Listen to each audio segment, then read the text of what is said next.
تم نے دیکھا کہ جو یونانی ہے وہ عبرانیوں کے حوالے سے گلا کر رہے ہیں، شکایت کر رہے ہیں، کہتے ہیں کہ ہماری بیواؤں کی خبر گیری نہیں ہوتی۔ جو سامان آتا ہے جیسے کہ گڈ فرائیڈے کو یا باقی دنوں میں کافی چیزیں آتی ہیں، تو بہت سے لوگ کہتے ہیں کہ ہم تک نہیں پہنچا یا ہمیں نہیں دیا گیا۔ تو اسی طرح کی بات ہے کہ وہ کہہ رہے ہیں کہ ہمیں وہ سامان یا وہ چیزیں جو شیئر ہیں، جو آتی ہیں، جو کچی ہوتی ہیں، وہ ہم تک نہیں پہنچتی ہیں، عبرانی لے جاتے ہیں، یونانیوں تک چیزیں جو نہیں پہنچتی ہیں۔ تو اب کیا ہوتا ہے؟ پطرس رسول اس بات پر غور کرتے ہیں اور شاگرد سوچتے ہیں کہ ہمیں کیا کرنا چاہیے۔ ہمیں یہ کرنا چاہیے کہ ہم کچھ لوگوں کو اپوائنٹ کر دیتے ہیں جو یہ سارا کام کریں۔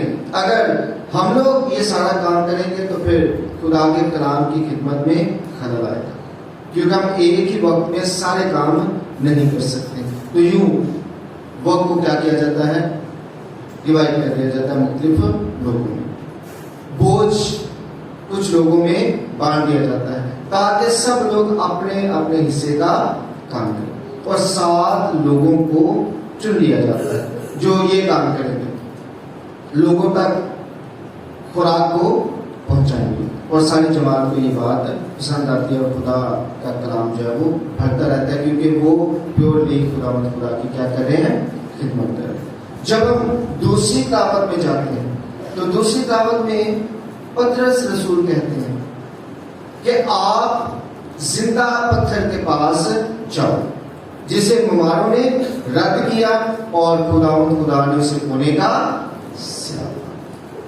پتھر، تو آپ بھی اسی پتھر کی مانند بنتے جاؤ، زندہ پتھر بنتے جاؤ۔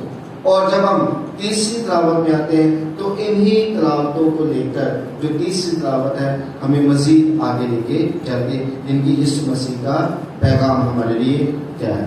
تو یسوع مسیح کہتے ہیں تمہارا دل نہ گھبرائے، میرے باپ کے گھر میں بہت سے مکان ہیں، اگر نہ ہوتے تو میں تمہیں۔ جب ہم بات کرتے ہیں تمہارا دل نہ گھبرائے، پہلی تلاوت میں بھی دیکھیں کہ وہ گھبراہٹ کا شکار ہے، وہ سوچ رہے ہیں کہ ہمارے ساتھ بدسلوکی ہو رہی ہے، ہمیں صحیح طور پر چیزیں مہیا نہیں ہو رہی۔ تو کیا ہوتا ہے؟ شاگرد کچھ لوگوں کو چن لیتے ہیں تاکہ یہ معاملہ نہ ہو سکے۔ تو یسوع مسیح کہتے ہیں کہ آپ کا دل نہیں گھبرانا چاہیے، اگر ایک پرابلم آتی ہے تو اس کا حل بھی ساتھ موجود ہوتا ہے۔ ایسا نہیں ہو سکتا ہے کہ کوئی پریشانی آپ کی زندگی میں آئے اور اس کا کوئی بھی حل نہ ہو۔ اور یسوع مسیح جب کہتے ہیں تمہارا دل نہ گھبرائے، میرے باپ کے گھر میں بہت سے مکان ہیں، اور جب ہم اس مکان کی بات کرتے ہیں اور اوریجنل کانٹیکسٹ کی بات کرتے ہیں تو اوریجنل کانٹیکسٹ میں لکھا ہے مونائے، اور مونائے کا مطلب پتہ کیا ہوتا ہے؟ روم، کمرہ۔ اور جب یسوع مسیح یہ بات کر رہے ہیں تو یسوع مسیح میں بتا رہے ہیں کہ ایک در بند ہوتا ہے تو دوسرا در کھل جاتا ہے۔ میرے باپ کے گھر میں بہت سے کمرے ہیں، بہت سے رومز ہیں، بہت رومز ہیں۔ اگر ایک معاملہ خراب ہوگا آپ کی زندگی میں تو ایک اور چیز آپ کی زندگی میں آ جائے گی، یعنی کہ یہ نہیں ہوگا کہ خدا آپ کو تنہا چھوڑ، خدا آپ کو پریشان رہنے دے یا آپ پریشانی میں گھرے رہیں، بلکہ اگر کبھی بھی آپ کی زندگی میں کوئی مسائل آئیں گے، پریشانیاں آئیں گی، دکھ آئیں گے، تکالیف آئیں گی، تنگیاں آئیں گی، تو کیا ہوگا؟ ایک در جو ہی بند ہوگا تو دوسرا خدا آپ کے لیے کھول دے گا۔ میرے باپ کے گھر میں بہت سے مکان، بہت سے کمرے، تو آپ آج کے کلام سے یہ سیکھ سکتے ہیں کہ کبھی بھی آپ نے گھبرانا نہیں۔ یسوع مسیح کہتے ہیں گھبرانا نہیں، تمہارا دل نہ گھبرائے۔ جب پریشانی آئے گی آپ کی زندگی میں، جب تکلیف آئے گی آپ کی زندگی میں، جب بیماری آئے گی آپ کی زندگی میں، جب آپ جاب لیس ہو جائیں گے، اچانک آپ کو پتا چلے کہ آپ کی نوکری نہیں ملی تو کیا ہوگا؟ آپ پریشان ہو جائیں گے، آپ کہیں گے اب کیا ہوگا، آگے کیا ہوگا؟ نیکسٹ کیا ہوگا, میں کیسے اپنے بچوں کو پالوں گا, میں کس طرح سے زندگی کو گزاروں گا. تو یسوع مسیح کہتے ہیں تمہارا دل نہ گھبرائے. میرے باپ کے گھر میں بہت سے مکان ہیں آپ کے لیے. There are many rooms, بہت سے کمرے. ایک بند ہو جائے گا تو میں آپ کے لیے دوسرا کھول دوں گا. آپ کا دل نہیں گھبرانا چاہیے. بس آپ نے کرنا کیا ہے, آپ نے مجھ پر ایمان رکھنا ہے. یسوع مسیح کہتے ہیں تمہارا دل نہ گھبرائے. تم خدا پر ایمان رکھتے ہو تو مجھ پر بھی ایمان رکھو. یہ 100% شور ہے. یسوع مسیح میں شورٹی دے رہے ہیں کہ آپ کا دل نہیں گھبرانا چاہیے. آپ خدا پر ایمان رکھتے ہو, مجھ پر بھی ایمان رکھو. اس بات پر یقین کرو کہ اگر آپ کی زندگی میں کوئی بھی مسئلہ آتا ہے, کوئی بھی پریشانی آتی ہے, کوئی بھی دکھ آتا ہے, تو وہ ہمیشہ کے لیے نہیں ہے, بلکہ کیا ہے, میرے باپ کے گھر میں بہت سے مکان ہیں, اگلا مکان کھل جائے گا, اگلا کمرہ آپ کے لیے کھل جائے گا. اور وہ جو اگلا کمرہ آپ کے لیے کھلے گا وہ پہلے سے بھی زیادہ بہتر ہوگا. آپ کے لیے بہت بہت آسانیاں پیدا ہوں گی. صرف آپ کو کرنا کیا ہے, آپ کو صرف ایمان رکھنا ہے اور آپ کا دل نہیں گھبرانا چاہیے. آپ کو کبھی بھی پریشان ہونا نہیں چاہیے, کیونکہ پریشانی تو وہ لوگ لیتے ہیں جنہیں یہ پتا ہو یا جو یہ سوچتے ہوں کہ اب کیا ہوگا. اور آپ کو تو پریشانی لینے کی ضرورت نہیں, کیونکہ آپ کو یہ پتا ہونا چاہیے کہ میرا خدا کچھ بھی کرنے کی قدرت رکھتا ہے. تو آپ کو پریشانی کی بجائے یقین رکھنے کی ضرورت ہے.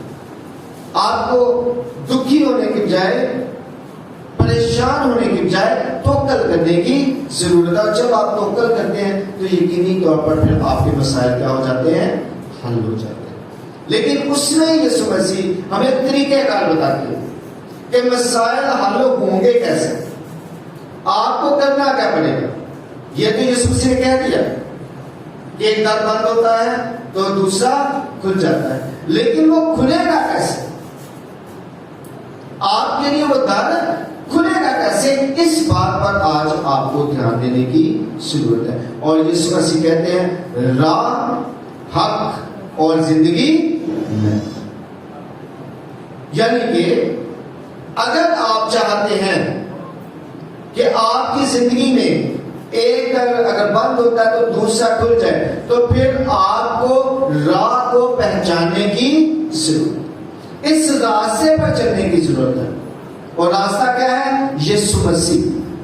یعنی کہ آپ کو یسوع مسیح کی تقلید کرنے کی ضرورت ہے, یسوع مسیح کی مرضی کے مطابق چلنے کی ضرورت ہے. تبھی مقدسہ مریم نے کیا کہا تھا کہ جیسا یہ کہتا ہے ویسا کرو, جیسا یہ کہتا ہے ویسا کرو. اور جب آپ جیسا یہ کہتا ہے ویسا کرو گے تو زندگی میں معجزات ہی معجزات. کیا ہوا تھا کانا گلیل میں, انہوں نے کیا کیا تھا, انہوں نے یسوع مسیح نے جو کہا تھا ویسا کیا تھا. حالانکہ مشکل تھا ویسا کرنا. آپ تب کے حالات کو دیکھیں, اس دور میں 6 مٹکے پانی کے بھرنا اتنا آسان نہیں تھا, ان کا ارینج کرنا اتنا آسان نہیں تھا. لیکن کیا ہے کہ انہوں نے یسوع مسیح کی بات کو مانا. جب یسوع مسیح کی بات کو مانا تو ان کی زندگی میں کیا آیا, معجزہ آیا. اور آج بھی یسوع مسیح کہتے ہیں راہ میں ہوں, راہ میں ہوں. جب آپ اس راستے پر چلیں گے, اور اس راستے پر چلنے کا مطلب ہے جب آپ میرے حکموں کو مانیں, جب آپ میری پیروی کریں گے, جب آپ میری تقلید کریں گے, تو جو ہی آپ میری تقلید کریں گے تو آپ حق کو پہچان جائیں گے. راہ, حق اور زندگی میں. جو ہی آپ اس راستے پر چلنا شروع کریں گے, جو ہی آپ اس راہ کو سمجھیں گے, جو ہی آپ اس راہ کو اپنا لیں گے اپنی زندگی میں, تو آپ کو حق کی کیا ہو جائے گی, پہچان ہو جائے گی. اور جو ہی آپ کو حق کی پہچان ہوگی تو ساتھ ہی آپ کیا پا جائیں گے, زندگی پا جائیں گے. راہ, حق اور زندگی میں. پہلے آپ کو اس راستے پر چلنے کی ضرورت ہے، اور اس راستے پر چل کر ہی آپ حق کو پہچان سکتے ہیں۔ جو بندہ کہتا ہے نا میں کتابیں پڑھوں گا، میں مختلف رائٹرز کو پڑھوں گا، میں مختلف لوگوں سے سیکھوں گا اور میں حق کو پہچان جاؤں گا، تو وہ حق کو نہیں پہچان سکتا، اس لیے کیونکہ وہ راستے پر تو ہے نہیں، پہلے اسے راہ پر چلنے کی ضرورت ہے، پہلے اسے یسوع مسیح کی تقلید کرنے کی ضرورت ہے، پہلے جیسا یسوع مسیح چاہتے ہیں اسے ویسا بننے کی ضرورت ہے، اور جو ہی وہ یسوع مسیح کی پاک مرضی کے مطابق ڈھل جاتا ہے تو آٹومیٹکلی وہ حق کو پہچاننے لگتا ہے، اور جو ہی وہ حق کو پہچاننے لگتا ہے تو ساتھ ہی وہ زندگی پاتا ہے، کیونکہ یسوع مسیح نے کہا تھا کہ تم سچائی سے واقف ہوگے تو سچائی تمہیں آزاد کرے گی، اور سچائی کیا ہے؟ حق۔ سچائی کیا ہے؟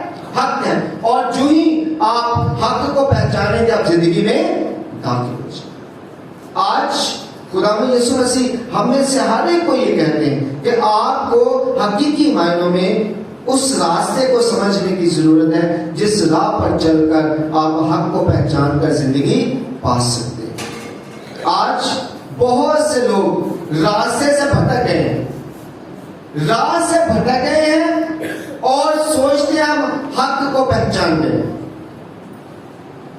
ہم نے حق کو جان لیا، ہم نے سچائی کو جان لیا ہے، ہم سچائی سے واقف ہو گئے، لیکن کیسے ہو سکتا ہے؟ یسوع مسیح کہتے ہیں راہ پر چلو گے تو آپ کو حق کی کیا ہوگی؟ پہچان ہوگی۔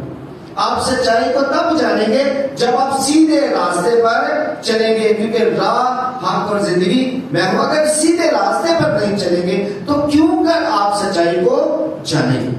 کیسے آپ سچائی کو جان کر زندگی پا سکیں گے؟ لیکن ہم دعویٰ کرتے ہیں، راہ پر بھی نہیں چلتے ہیں، تکلیف بھی نہیں کرتے ہیں، اس کی مرضی کے مطابق بھی نہیں ڈلتے ہیں، اور ہم کہتے ہیں ہم نے سچائی کو پا لیا، ہم نے سچائی کو پا لیا، جبکہ سچائی کو پانے کے لیے پہلے ہمیں اس راستے کو سمجھنے کی ضرورت ہے، اور جب ہم اس راستے کو سمجھنے کی طرف جاتے ہیں تو اب ذرا غور کریں یسوع مسیح جو ہے ان کی عبادت کا طریقہ کار کیا تھا، دعا کا طریقہ کار کیا تھا؟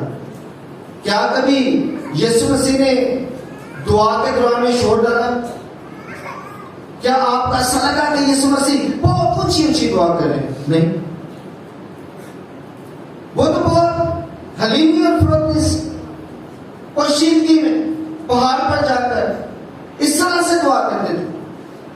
تو اگر میں نے راہ کو جاننے کی کوشش کرنی ہے، اس راستے پر چلنا ہے، تو پہلے تو مجھے اپنی دعا کو سیدھا کرنا پڑے گا، مجھے یہ دیکھنا پڑے گا کہ دعا کرنی کیسے ہے، کس طرح سے کرنی ہے، مجھے عبادت کیسے کرنی ہے، کس طرح سے کرنی ہے۔ یسوع مسیح کبھی بھی نہیں ناچے کہ کبھی ناچے کسی گیت پر، کسی زبور پر، ہیکل میں جا کر نہیں۔ تو اگر میں راہ پر ہوں تو پھر مجھے یہ دیکھنا ہے کہ یسوع مسیح جس راستے پر میں چلتا ہوں وہ یسوع مسیح ہے، تو اس راہ میں یسوع مسیح جو ہے وہ کس طرح سے چل رہے تھے، وہ راستہ کیسا تھا، وہ راہ کس طرح کی تھی، اس راہ میں حقیقی معنوں میں کیا کچھ ہو رہا تھا۔ اس راہ میں حلیمی تھی، اس راہ میں فروتنی تھی، اس راہ میں درد تھا، اس راہ میں دوسروں کے لیے تکلیف کو اٹھانا تھا، دوسروں کے لیے قربان ہونا تھا، اپنے آپ کو دے دینا تھا۔ لیکن اگر ہم یہ سب کچھ نہیں کرتے ہیں تو ہم راہ پر نہیں ہو سکتے۔ اگر میں اس راہ پر چلوں اور میرا مقصد یہ ہو، میرا مقصد یہ ہو کہ میں کماؤں، میں پیسے اکٹھے کروں، میں یہ سوچوں کہ مجھے یسوع کی راہ پر چلنا ہے اور میں 7 لوگوں کی جماعت بناؤں اور 7 لوگوں کی جماعت بنا کے اپنی منسٹری کا نام رکھوں، اور پھر اس کے بعد لوگوں کی تصویریں بنا کر میں انٹرنیٹ پہ دوں، انگریزوں کو ڈھونڈوں اور وہاں سے میں پیسے لوں اور کہوں کہ میں راہ پر ہوں، تو میں راہ پر نہیں ہو سکتا، میں راہ پر نہیں ہو سکتا۔ یسوع مسیح نے ایسے کب کیا؟ تو یسوع مسیح آج ہمیں یہ بتا رہے ہیں کہ راہ کو پہلے آپ کو پہچاننے کی ضرورت ہے، پہلے راہ پر چلنے کی ضرورت تو حق کی کیا ہوگی؟ پہچان ہوگی. اور اگر راہ پر نہیں چلیں گے تو حق کی پہچان نہیں ہو سکتی ہے. چاہے جو مرضی کرتے رہو اور پھر آپ بڑے بڑے دعوے کریں گے, آپ کہیں گے یسوع مسیح میں نے آپ کے لیے بہت کچھ کیا, میں نے آپ کے نام پر معجزات کیے, میں نے آپ کے نام پر بدروہوں کو نکالا, میں نے آپ کے نام پر نبوتیں کی. تو یسوع مسیح کہیں کہ میری تم سے معافیت ہی نہیں کی, اے بدکارو میرے ہاں سے چلے جاؤ. آپ نے جو کچھ بھی کیا اپنے پیٹ کے لیے کیا, آپ نے جو کچھ بھی کیا اپنے لیے کیا, میرے لیے کچھ بھی نہیں کیا. تبھی آج ہمیں اس بات کو سمجھنے کی ضرورت ہے, آج ہمیں اس بات کو جاننے کی ضرورت ہے کہ مجھے اگر صحیح معنوں میں زندگی پانی ہے تو مجھے صحیح راستے پر چلنے کی بھی ضرورت ہے. کیونکہ اگر میں صحیح راستے پر نہیں چلتا ہوں تو کسی صورت میں بھی میں حق کو نہیں پہچان سکتا. اور جب تک میں حق کو نہیں پہچانتا تب تک میں زندگی نہیں پا سکتا. یہ یسوع مسیح نے کہا تھا کہ تم سچائی سے واقف ہوگے تو سچائی تمہیں آزاد کرے گی, ورنہ نہیں ہو سکتا, پہچان کے بغیر نہیں ہو سکتا. تو آج ہم خدا سے التجا کریں کہ اے خدا مجھے ہمیشہ سیدھی راہ پر لگائے رکھ, میں بھٹکوں نہ, میں دولت کے لالچ میں, چیزوں کے لالچ میں نہ پڑ جاؤں, میرا دھیان بھٹک نہ جائے, دنیاوی چیزوں کے چکر میں میں کہیں تجھے نہ بھول جاؤں, کہیں میں راستے سے ہٹ کر کسی اور راستے پر نہ چل پڑوں, اور کسی اور راستے پر چل کر میں کہیں یہ نہ سمجھنے لگوں کہ مجھے حق کی پہچان ہو گئی, ابھی تو میں نے سچائی کو جانا, کہیں میری عقل اس طرح کی نہ ہو جائے بلکہ میری عقل ہمیشہ ٹھیک رہے. میں کہیں ابلیس کے قبضے میں نہ چلا جاؤں, جیسے ابلیس کہتا ہے کہ میں ٹھیک ہوں, میں سچائی پر ہوں, میں نے جو کیا ٹھیک کیا, ایسے ہی کہیں میرے ساتھ بھی نہ ہو کہ میں راستے سے بھٹکوں اور اس کے بعد کہوں کہ اب میں صحیح جگہ پہ ہوں, اب میں نے سچائی کو پہچان لیا ہے. کہیں ایسا نہ ہو. خدا سے آپ ہمیشہ دعا مانگتے رہا کریں, ہمیشہ خدا سے کہتے رہیں کہ مجھے سیدھی راہ پہ لگائے رکھ, مجھے اسی ٹریک پر چلائے رکھ جس راستے پر تو چلا, جس راہ میں تو نے اپنے آپ کو قربان کیا ہمارے لیے, اسی راہ پہ میں بھی ہمیشہ چلتا رہوں تاکہ حقیقی معنوں میں ان برکات کو حاصل کروں, ان فضائل سے معمول ہو جاؤں جو آپ دینا چاہتے ہیں. خدا مجھے اور آپ کو ایسا کرنے کی توفیق عطا فرمائے.